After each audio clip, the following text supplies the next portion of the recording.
जब भी अथक प्रयास की बात होती है, जब कठिन प्रयास की बात होती है, कठिन परिश्रम की बात होती है, तो बात आती है भागीरथ ऋषि की, भागीरथ राजा की। भागीरथ कौन थे? तो सूर्य वंश में, जिस वंश में भगवान श्री राम का जन्म हुआ था, उसी में राजा दिलीप हुए थे और दिलीप के पुत्र थे भागीरथ।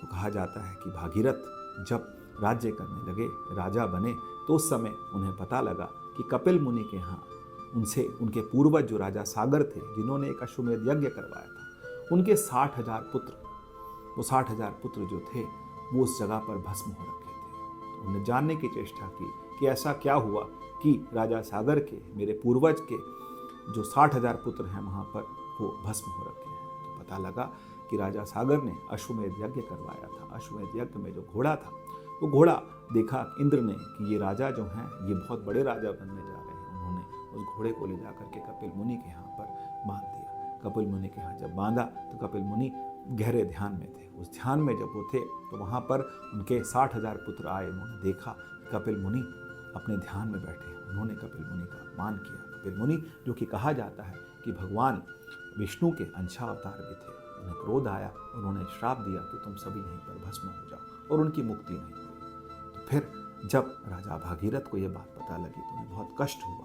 तो उन्हें बताया गया कि कपिल मुनि ने कहा कि यदि माँ गंगा स्वर्ग से यहाँ पर आ जाएं तो उनके स्पर्श से इनका उद्धार हो जाएगा। उन्होंने गहरी तपस्या की। तपस्या करके ब्रह्मा जी को बड़ा प्रसन्न किया। ब्रह्मा जी ने कहा माँ गंगा नीचे आ तो जाएंगी, लेकिन उसका वेग कौन सहेगा?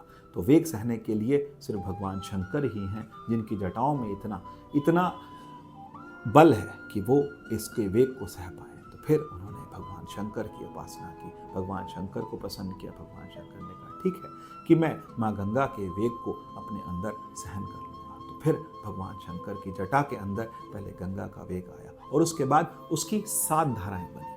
7 धाराएं जो थी, वो 7 धाराएं कौन सी हैं? तो पहली लादिनी है, पावनी है, नलिनी है। ये 3 जो धाराएं हैं ये पूर्व की ओर गई, और उसके बाद जो और 3 धाराएं थी, सुजाक्षु, सीता और महानदी, ये पश्चिम की तरफ गई।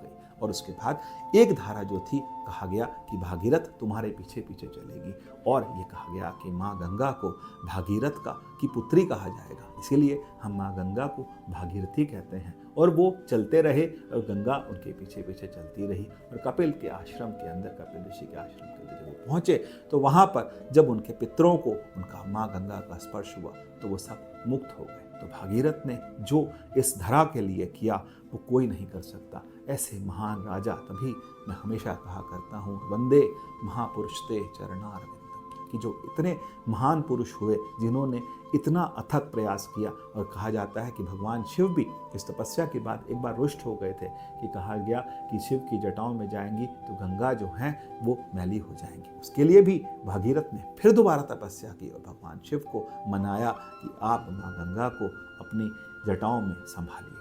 कहा जाता है कि शिव की जटा से जो गंगा निकली वह भागीरथी आई। और भागीरथी के साथ हमारे यहाँ गढ़वाल में, देवप्रयाग में, जहाँ पर गंगा जो भागीरथी है और अलकनंदा, ये 2 नदियाँ जब मिलती हैं तो वहाँ प्रयाग कहा जाता है कि वहाँ मिलने के बाद उसका नाम गंगा होता है, और उससे पहले भागीरथी है। और यही गंगा, यमुना और जो सरस्वती नदी हैं, ये तीनों जब प्रयागराज में मिलती हैं, जहाँ आजकल कुंभ चल रहा है, वहाँ पर मिलती हैं, तो वहाँ पर उसको त्रिवेणी कहा जाता है, उसी को संगम कहा जाता है। जय श्री राम।